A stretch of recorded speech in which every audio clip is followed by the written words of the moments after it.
दोस्तों, यह कहानी एक नौकर की है जिसका चक्कर राजा की पत्नी के साथ चल रहा होता है। लेकिन जब राजा को इस बात का पता चलता है तो वह नौकर जान बचाकर महल से भाग निकलता है और एक चर्च में शरण लेता है।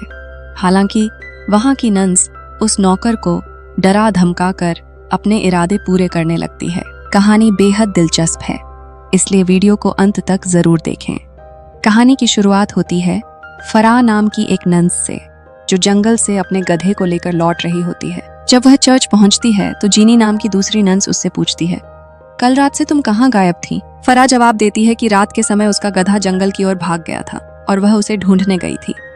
जब दोनों आपस में बात कर रही होती हैं, तभी चर्च का मालिक वहां से गुजरता है और दोनों को गुड मॉर्निंग कहता है। लेकिन फराह और जीनी उस पर नाराज हो जाती हैं और उसे वहां से चले जाने को कहती हैं। दूसरी ओर हम एलिसा नाम की एक और नन्स को देखते हैं, जो अपने कमरे में बैठी सिलाई कर रही होती है। एलिसा चर्च में रहकर खुश नहीं थी, क्योंकि वह बाहर की दुनिया में जाकर अपनी जिंदगी जीना चाहती थी। थोड़ी देर बाद एलिसा के पिता उससे मिलने आते हैं और कहते हैं, मैंने तुम्हारे लिए एक अच्छा लड़का ढूंढा था, लेकिन वह बहुत ज्यादा दहेज मांग रहा था, इसलिए मैंने उसके साथ शादी का विचार छोड़ दिया।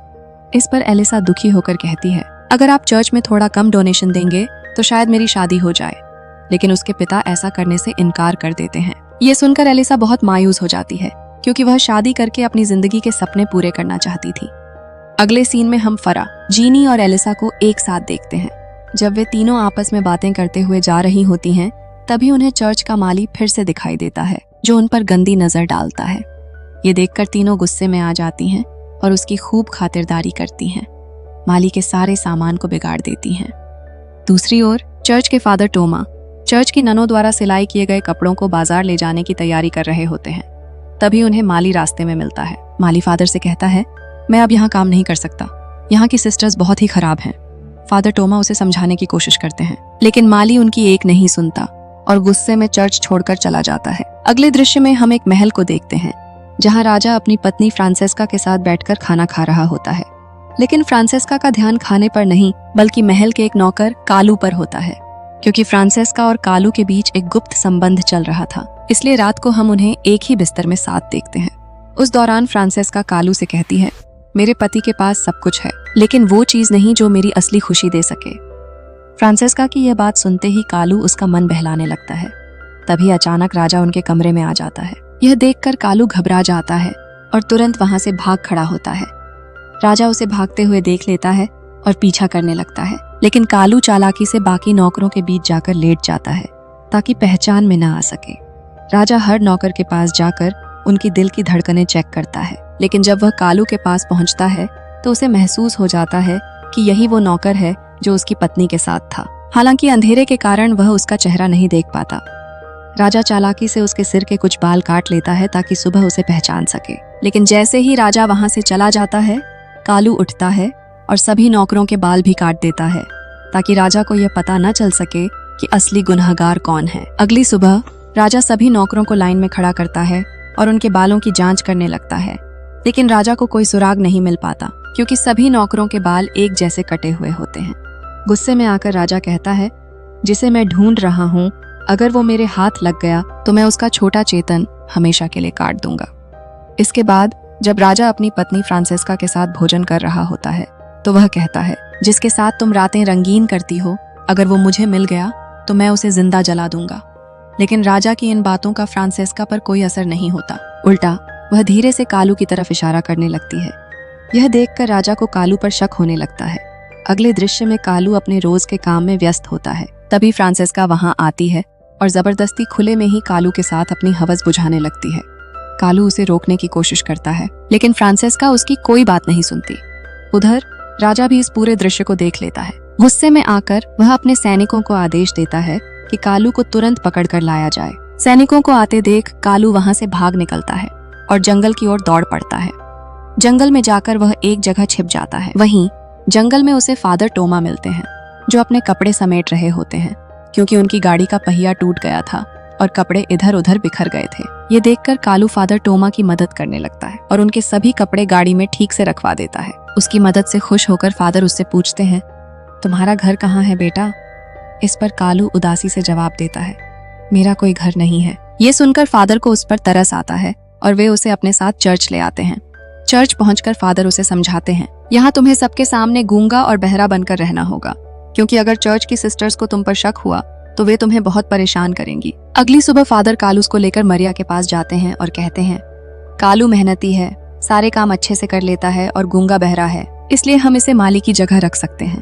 फादर की बात सुनकर मरिया मान जाती है और कालू को काम पर रखने की अनुमति दे देती है। अब कालू चर्च में माली का काम करने लगता है। वहीं फरा और एलिसा जब पहली बार कालू को देखती हैं तो उन्हें उस पर शक होता है। उन्हें लगता है कि वो कोई चोर है जो चर्च में चोरी करने के इरादे से आया है। फरा तुरंत कुल्हाड़ी उठाकर कालू को डराते हुए पूछती है, तू कौन है, यहाँ क्या कर रहा है? तभी वहाँ मरिया आ जाती है और फरा को रोकते हुए कहती है, ये कालू है, फादर ने इसे माली की जिम्मेदारी दी है, और हाँ, ये गूंगा और बहरा है, इसलिए इसे परेशान मत करना। इसके बाद अगला सीन एलिसा का होता है, जो एक बुजुर्ग सिस्टर के साथ बैठी कपड़े सी रही होती है। तभी अचानक उसके हाथ से सिलाई की फ्रेम टूट जाती है।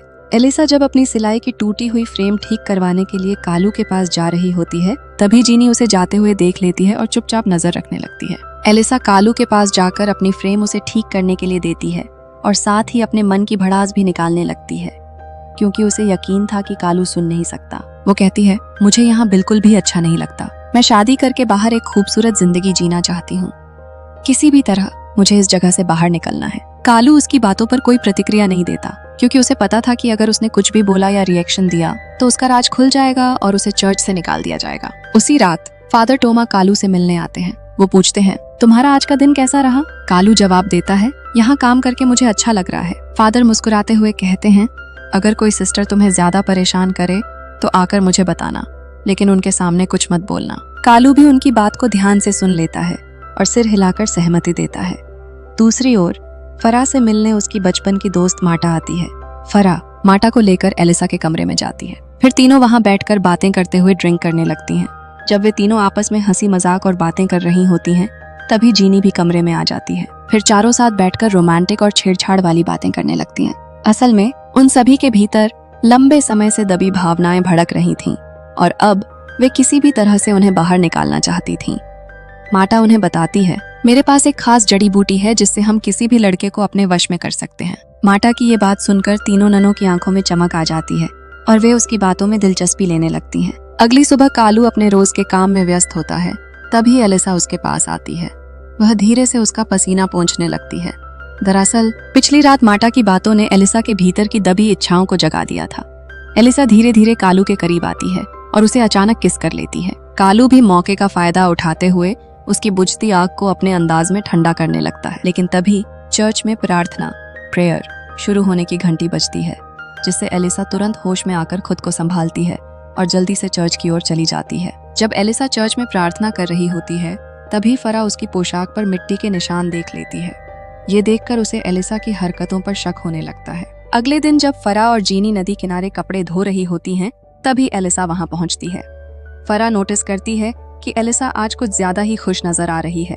फरा एलिसा से पूछती है, तुम्हारे कपड़े कल बहुत गंदे थे, क्या कर रही थी?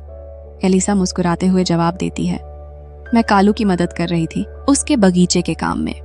एलिसा की बात सुनकर फरा को लगता है कि वह कुछ छुपा रही है और वह उसके इरादों को लेकर और ज्यादा शक करने लगती है।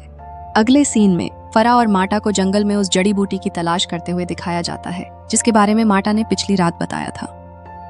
जड़ी बूटी मिलने के बाद माटा उसे उबालकर एक खास लिक्विड तैयार करती है। फिर वो लिक्विड फरा की आंखों में डालती है ताकि उसकी नजरें और हाव भाव ज्यादा आकर्षक लगें और वह किसी को भी अपने वश में कर सके। जीनी छुपकर ये सब देख लेती है और समझ जाती है कि फरा और माटा कुछ बड़ा प्लान कर रही हैं। इसके बाद फरा और माटा चुपचाप कालू के कमरे में जाती हैं।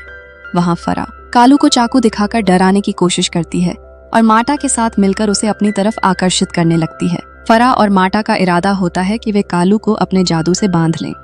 काम पूरा करने के बाद दोनों जैसे ही कमरे से बाहर निकलती हैं, उन्हें जीनी रास्ते में मिलती है। जीनी शक भरी नजरों से पूछती है, तुम दोनों यहाँ क्या कर रही थीं? फरा हड़बड़ाते हुए बहाना बनाती है, कुछ नहीं, माटा के साथ थोड़ी हवा खाने आई थी, और फिर दोनों वहां से निकल जाती हैं। जीनी को अब पूरा यकीन हो जाता है कि फरा और माटा ने कालू के साथ कुछ अजीब किया है। अगली सुबह चर्च के सबसे वरिष्ठ फादर निरीक्षण के लिए चर्च आते हैं। टोमा और मरिया उन्हें चर्च की व्यवस्थाओं और गतिविधियों की पूरी जानकारी देते हैं। वहीं दूसरी ओर कालू एलिसा से मिलने के लिए जाता है और फिर से खेत में उसके साथ समय बिताने लगता है। उसी वक्त एक बुजुर्ग सिस्टर वहां पहुंच जाती है। कालू उन्हें देखकर घबरा जाता है और डर के मारे अचानक बोल पड़ता है। एलिसा तुरंत सिचुएशन संभालती है, अपने कपड़े ठीक करती है और सिस्टर के पास जाकर बैठ जाती है ताकि सिस्टर को कोई शक न हो। सौभाग्य से बुजुर्ग सिस्टर की नजर कमजोर होती है, इसलिए वह कुछ खास देख नहीं पाती।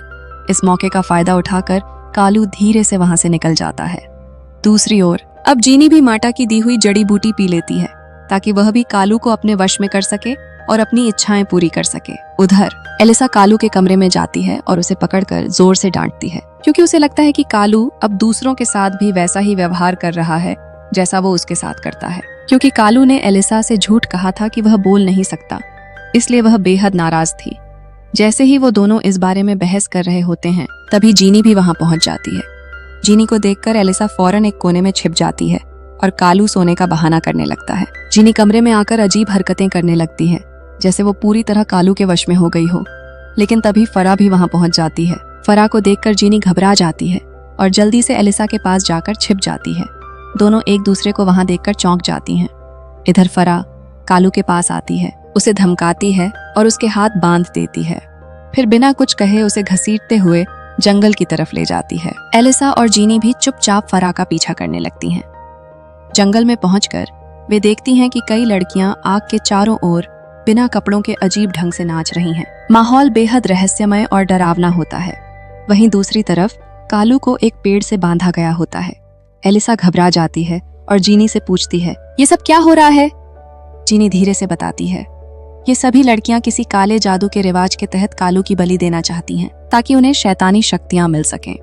थोड़ी ही देर में जीनी भी अपने कपड़े उतारकर बाकी लड़कियों के साथ शामिल हो जाती है, मानो उस पर भी कोई असर हो चुका हो।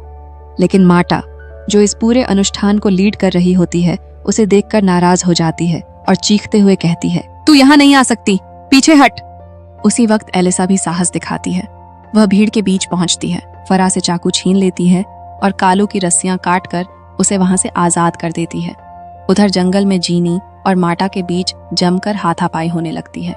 जीनी माटा को एक डंडे से मारकर बेहोश कर देती है और चालाकी से उसके कपड़े पहनकर उसका गधा लेकर चर्च की ओर निकल पड़ती है।